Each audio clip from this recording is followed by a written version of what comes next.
And welcome back to the MLG Winter Championships live from Columbus, Ohio. My name is Bravo. I'm joined by Walshy. Now we have a special treat for you guys. We're looking at Shady Halo Kids taking on Status Quo. Dave, if you had to pick a winner here, who are you going to go with? Unfortunately, I have not watched Shady Halo Kids, but they've impressed me, obviously, with the results so far. Yeah. They're obviously a little bit of bad blood in here. You used to see Elamite and Ace teaming with Enable and Flamesword. Yeah. So let's see if that plays a factor. I mean, some people play better under pressure when they have that revenge factor in play. And we're going to start off with Zealot CTF, I believe. Okay, yeah, so we're going to be looking for both teams to obviously control top, middle, and top gold that we've seen throughout the entire weekend. Obviously going to be a little bit of a grudge match, as you started to say, with all of these players, you know, and I'm having going to go such Genius's close choice. relationships. Whoever he thinks we should start off the match with, because he always seems to choose the best player. Let's do it.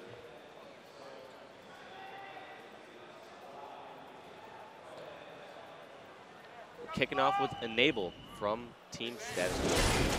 Right here, so we have Enable dies off the start. Dave, I've actually seen that on both Zealot and Countdown. Quick shooting off the start. You know, we didn't really see as much of that last season. With no bloom and no strength, first off, you're able to get 3 to 4 shots off before people get able to get away. They're not able to sprint right off the start and, you know, get away. So it's definitely two huge variables right there. Exactly. So a lot of teams are forced to fight right off the bat and just, you know, straight side to side. And a lot of teams are very comfortable doing that.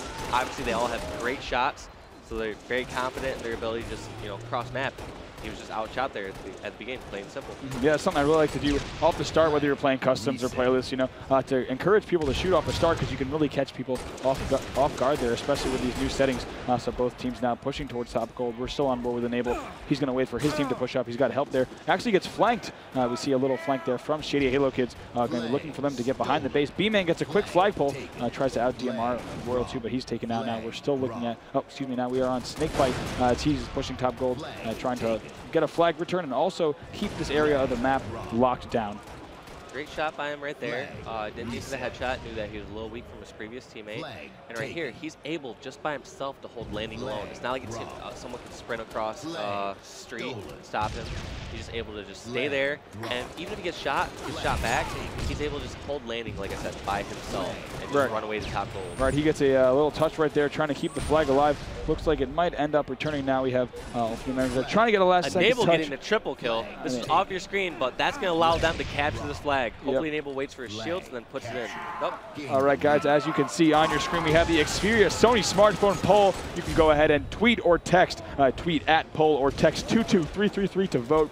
For Status Quo, you're going to be voting for SQ, so just type that into the text field, or go ahead and vote for Shady Halo Kids SHK. We'll go ahead and let you know what the results of that poll are after the game.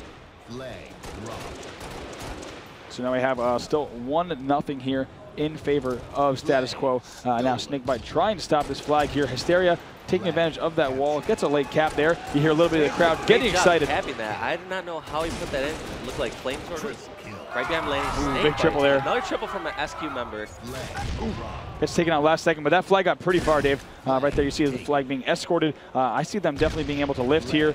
Sniper in the hands of Elamite. Going to try to get a last second stop. Not going to be able to realize that he couldn't. Right here, Status Quo going up 2-1. At what point, Dave, do you kind of, you know, do you want to apply pressure throughout the entire game at this point? You have to just play smart and situational the entire game. So, for example, there's going to be many caps that you cannot stop. Right. You have to realize it's a 5-cap game. And so what you have to do is cut your losses as best you can. You want to make sure that they do not keep control after they cap. So that's one of the biggest things you got to realize as a team. Be like, all right, can anyone get the stop? If not, play it slow. Do not die. Do not give up any free deaths, because we do not want to turn this into a double cap. Right, at that point you kind of establish, instead of stopping the flag, we're going to go for map control. So you really got to wait for each other when you push out. Obviously, if the first person pushes out, he can really start a whole new cycle of spawn trapping. And it's a tough decision to make, because everyone always feels like, oh, maybe I can get that lucky nade, that lucky headshot. And it's just sometimes you're stretching too far. And you have to be disciplined, realizing, all right, maybe I'm the last one alive. Maybe I just need to go get a kill instead of trying to be a hero, get a flag stop, which most likely will not happen. Yeah, or possibly even getting a melee on someone top gold. You know, just a little play to help here and there to help you regain control. You just want to make sure that your life does not go to waste. Right now, here we have Best Man was running the flag. Let's see, he's waiting here top gold for his teammate. Now Snakebite Desmond. You see that being ran. Now we have Elamite gets a touch and then heads back to top gold. So this is a little bit of a slow run for them. Now Royal jumping on board Royal 2, trying to push back. You can't go wrong with some of those slow runs, Bravo. Right. You want to realize that It's all about the slays. Obviously, you want to get the captures, but in many cases, you're not going to be able to cap unless you outslay the other team. So you cannot go wrong by just stopping, getting a few extra kills, and if the flag is viable, it's still cap, you go for the cap. If it's not, you at least got those couple kills. And you probably have map control. Yes, because you saw Dynasty that last series over and over again. They try to force a capture, they'd all die.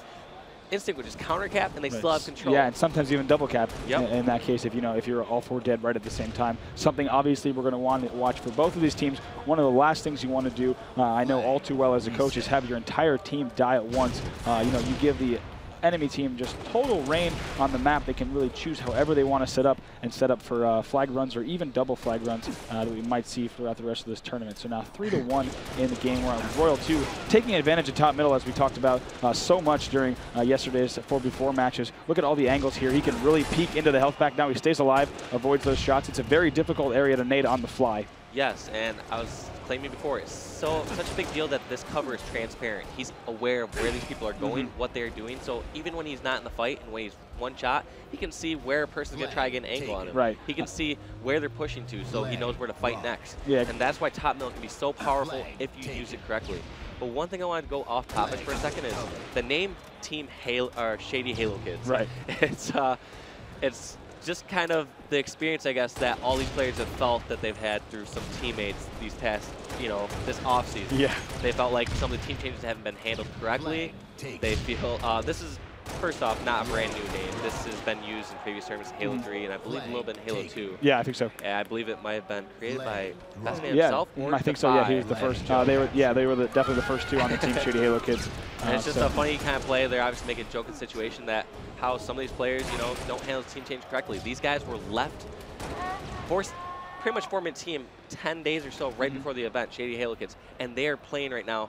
If they win this, they'll be in winners bracket finals. I don't think anyone could have expected this out of such a new squad. Definitely not. Yeah, especially with you look at that story like you just told us, around 10 or 12 days that they had before the tournament to form this team, and now one of those teams that they were departed from, which is the agency, the neighbor best man, all that drama, they're obviously placing better than them, and they're actually they might have a chance here to be in those winner bracket finals. Absolutely, and I just want to point out that this was not. Look at Enable with all them. Oh my gosh, and that will be 5-1.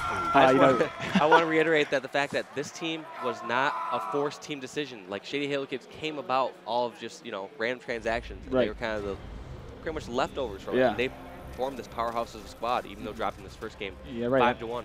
And although they are leftovers, obviously veteran players, all 4 of them. Now looking at the NOS performance of the match, taking a look at these statistics here. Enable +5, Royal 2 going a +2, and Snakebite really there, stepping it up, going 16-4-8 for a +8. And Flamesword now going even. The rest of Shady Halo Kids all going negative. So if we had to give our performance of the match, I would have to say Enable. I'm a fan of objective play along with slaying. So even though Snakebite went most positive, Enable went the most captures, ran some great flags, and you saw at the end, he was kind of getting their head, smacking some bodies, spinning around on the dead bodies. Yes. And so we're going to jump to a quick commercial break, and we'll be up next with a Team Slayer game.